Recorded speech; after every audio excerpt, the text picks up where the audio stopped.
Hello students, I Sunita Pawar, lecturer of ENC department, HAPN Trust Polytechnic, Nirsoshi. Today we will see the third unit of medical electronics, therapeutic equipments. So on this chapter you are getting the questions up to the 25 marks. So first we will see the cardiac pacemaker. Cardiac pacemaker is an electronic instrument which gives electric impulses or stimulation to the heart muscles. It consists two parts, electronic unit and a lead. The types of pacemaker, external pacemaker and internal pacemaker.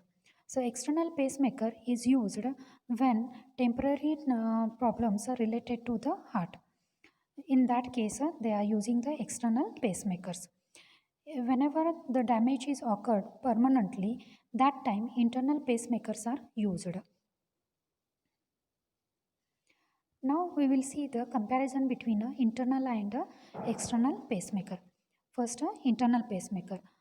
It surgically implemented beneath the skin near the chest, abdomen. External, the pacemaker is placed outside the body as a wristwatch or in pocket. Second difference, the electrodes are called myocardiac. External pacemaker, the electrodes are called endocardiac. It requires an open chest minor surgery in a internal pacemaker. It does not require any open chest surgery. In internal pacemaker, the battery can be replaced only by minor surgery. In external, the battery can be easily replaced in external pacemakers. These are used for permanent heart damage, internal pacemakers.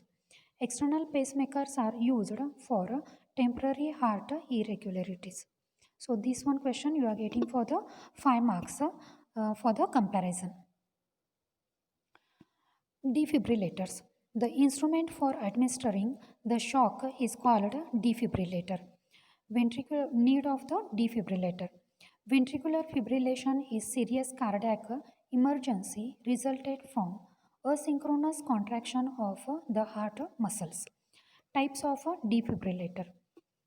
Based on the electrode placement, internal and external defibrillators are there. Based on the nature of the voltage applied, there is a AC and a DC defibrillators are there. First we will see the AC defibrillator. This one is a setup for the AC defibrillator. So direct from the mains they are giving the input for the transformer. The secondary of the transformer is a multi-point tapped transformer is there. So which one voltage we required, to those voltage we can connect electrodes. Here they are using the S1 and S2 switch and a fuse. So using the switch you can control the timing, and fuse is control current limit. It used both internal as well as external fibrillation. It consists of step-up transformer with split secondary windings. An electronic timer circuit is used to operate a switch.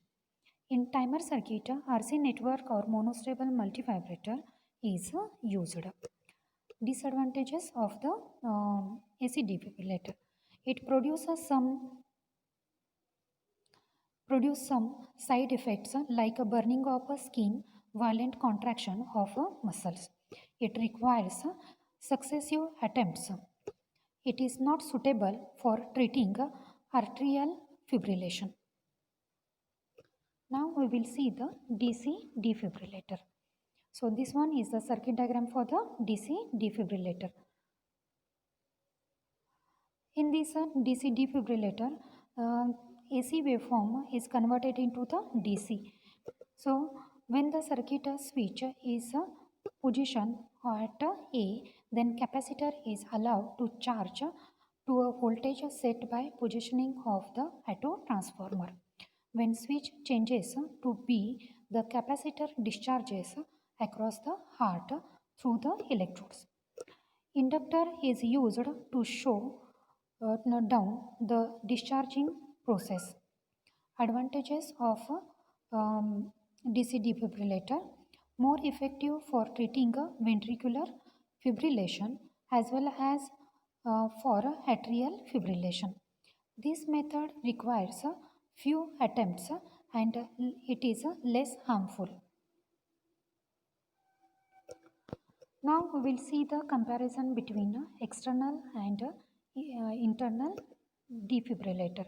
So this comparison you are getting for the 5 marks. External defibrillator, it is also called as a automated external defibrillator. It is also called as a internal cardioverter. External, it is automatically applied an electric shock if abnormality sensed. Internal, the patient who are at risk of a sudden cardiac death due to ventricular fibrillation. In external defibrillator, externally electric shock is given at the chest wall.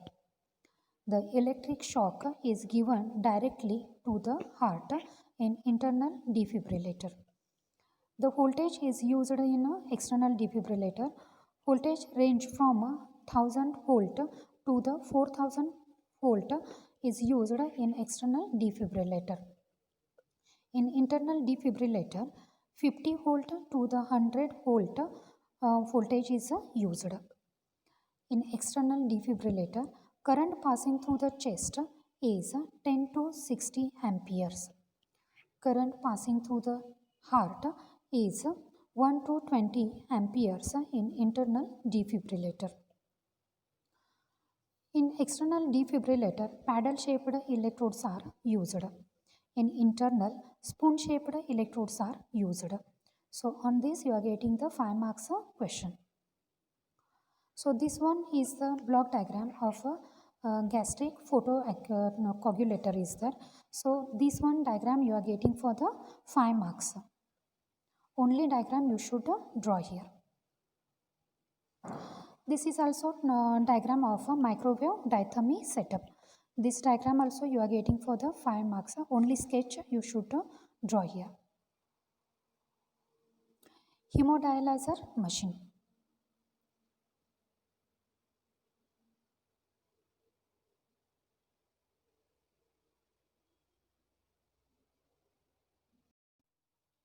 Now we will see the block diagram of a hemodialyzer machine. So hemodialyzer machine is used for the dialysis purpose. When any kidney problem is there, otherwise a kidney is not working properly, in that case for the blood purification external hemodialyzer machine is used. So this one is the setup for the hemodialyzer machine. So in that from the artery they are taking the blood through the blood pump. So whenever they are taking the blood, that time blood pressure is continuously measured, because at the particular pressure only they are taking the blood from the body. Then it passes through the number of the membrane plates, that is a hemodialyzer setup is there, membranes are there. In that silicon membrane, the alternately electrodialysis liquid is there. Then for the pressure monitor they are using here a pressure gauge is there. Then dialysis liquid is given input from this point with the constant temperature only. So here blood detector is there, then pressure monitor is there, air separator is there. So this one is the diagram for the hemodialyzer machine. Hemodialyzer is a machine which removes waste products from the blood and restore normal pH value of the blood. So hemodialyzer used for a short term and a long term. So the arteriovenous shunt is opened and connected to the dialyzer.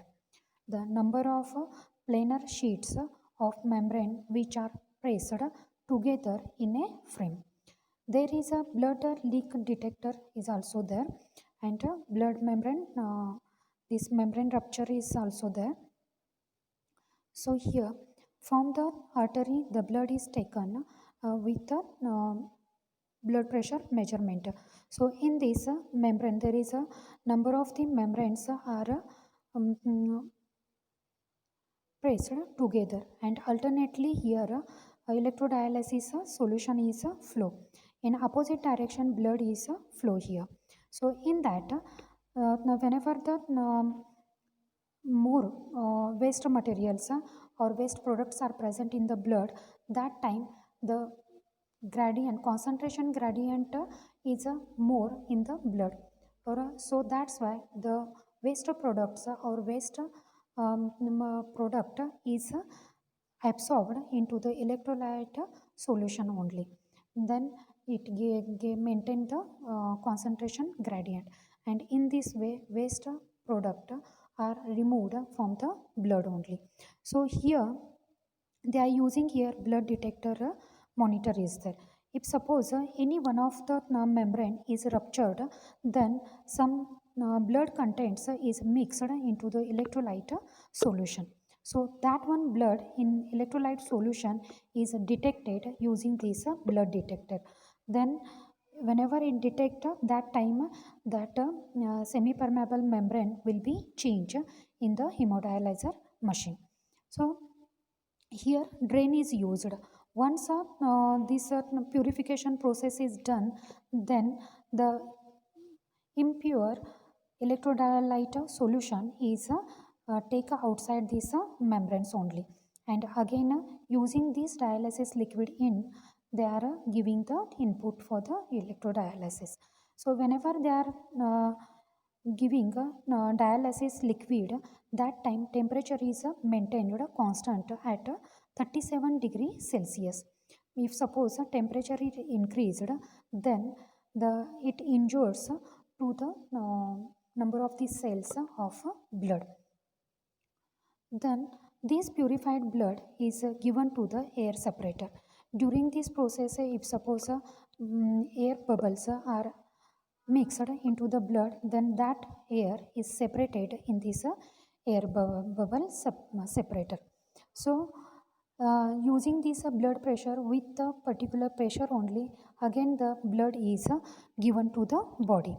So this one is the explanation of hemodialyzer. So now we will see the block diagram of digital hearing aid. So in this digital hearing aid, they are using the mic, ADC.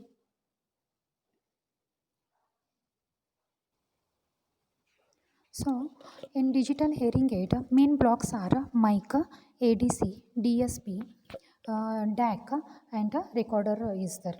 So mic means microphone is there, analog to digital converters, digital to analog converters, digital signal processor, receiver, and a two-port memories are there.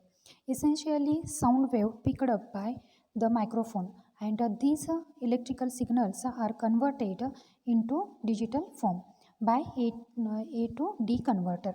The typical microphone will have an internal noise of 20 dB SPL when referred to the input, and a maximum undistorted output corresponding to a signal of about 90 dB special, allowing some margin for a peak performance. The total dynamic range required of the ADC is 80 dB. This requirement can be achieved with a 14-bit ADC. The DSP is a fixed digital processing device containing an array of address, multipliers, and registers, which provides operation necessary for implementing various digital algorithms. Since the power consumption is a major consideration in the design of hearing aids, the wired program approach is followed. The DSP is associated with a two-port memory which used to store processing parameters that can be downloaded from the external programmer to the hearing aids. The signals processed by DSP is converted in analog form using digital to analog converter. The output that is a electrical signal of DAC is given to the receiver. The digital hearing aid are implemented with CMOS technology with a feature size of 1 micrometer or less, and with an estimated power consumption of 20 microwatt. An estimated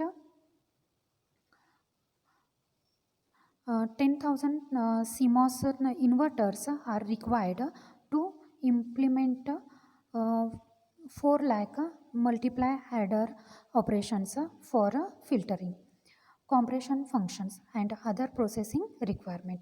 So this one is the digital hearing aid.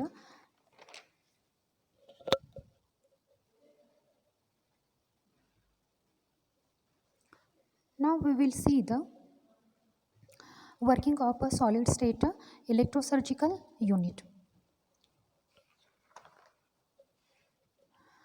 Solid state electrosurgical block diagram is shown in a figure only.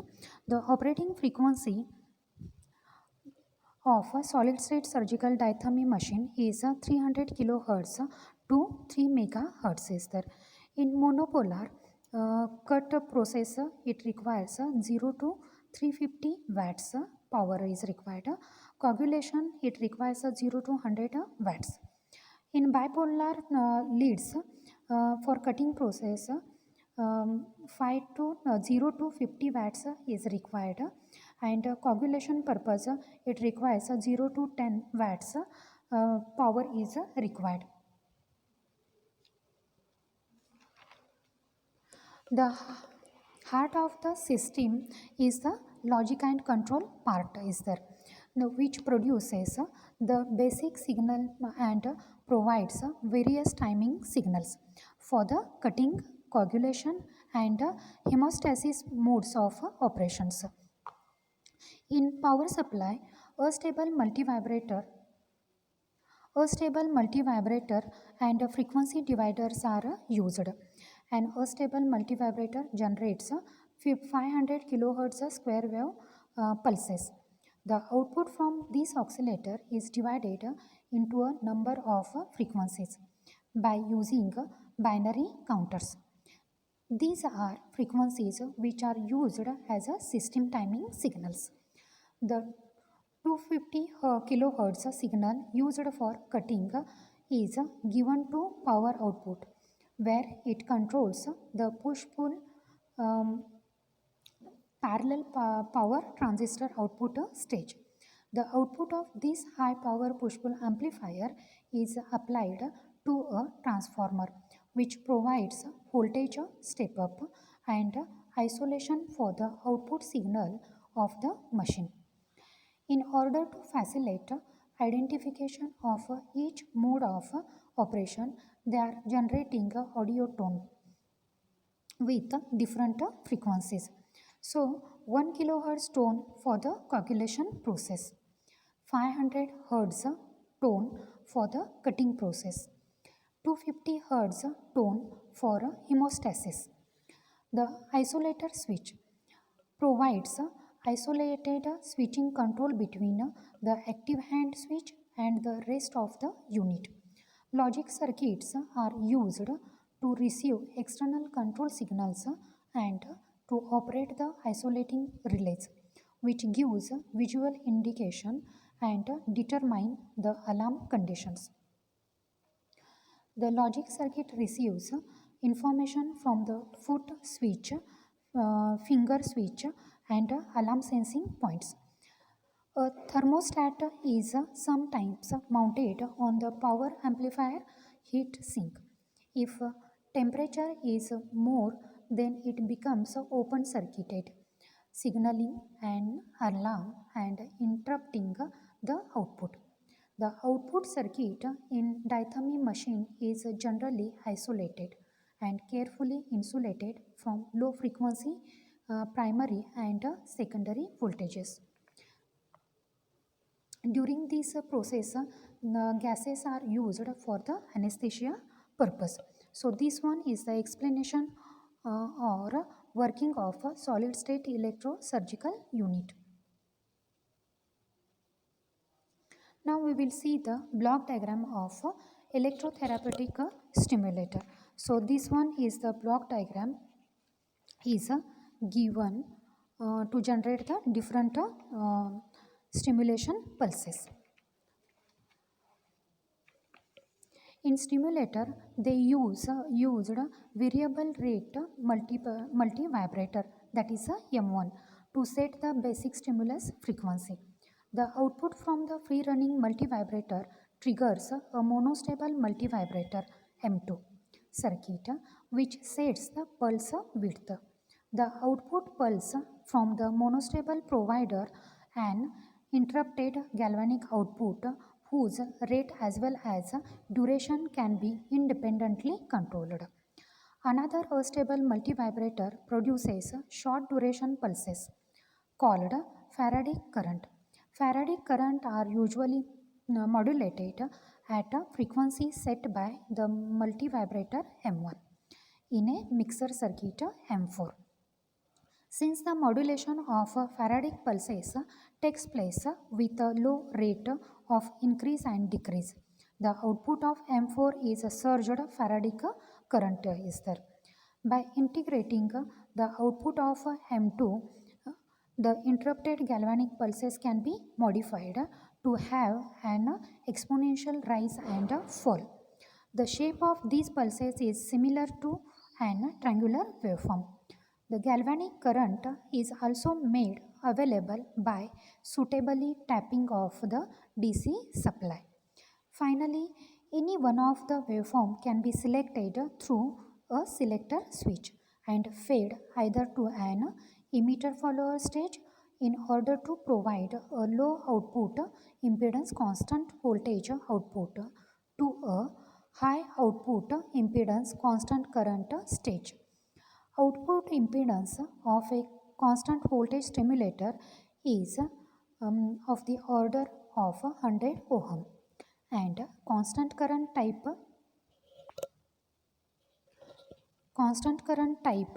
greater than 100 kilo ohms. This stimulator is isolated from the earth only. Now we will see the different types of the waveforms used in electrotherapy. So first one we will see the galvanic. This waveform is shown here only.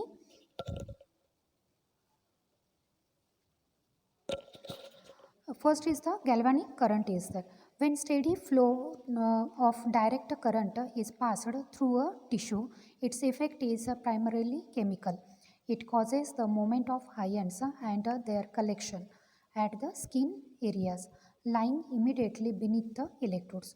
The effect is manifested most clearly in bright red coloration, which is an expression of hyperemia. um, Galvanic current is also called as a direct current. Faraday current. Faraday current is a sequence of pulses with a defined shape and current intensity. The pulse duration is about 1 millisecond with a triangular waveform, and interval duration of about 20 milliseconds is there. Faraday current act upon muscle tissues and upon the motor nerves produces muscle contraction. There is no ion transfer and no chemical effect. It used in the treatment of muscle weakness. Next is the surgical current is there. If the peak current intensity applied to the patient increases and decreases rhythmically, and the rate of increase and decrease of the peak amplitude is slow, the resulting shape of the current waveform is called as a surging current, mainly used in treatment of functional paralysis. The surge rate is 6 to 60 surges per minute. The duration of surging is adjustable. It also used in the treatment of pain and spasms. Next, exponentially progressive current. This current is useful for the treatment of severe paralysis. It provides selective stimulation for the treatment of paralyzed muscles. The slope of the exponential pulse is kept variable. Next, biphasic current is there. The combination of positive and negative pulses is called biphasic stimulation. Biphasic stimulation also helps to neutralize the polarization of the recording electrodes. It reduces the muscle fatigue. The stimulation current intensity required less for treatment as compared to the monophasic current. So these are the different waveforms are used in the electrotherapy. So on this you are getting the 5 marks question. So in that you should draw the waveform, and for those waveforms you have to explain the explanation.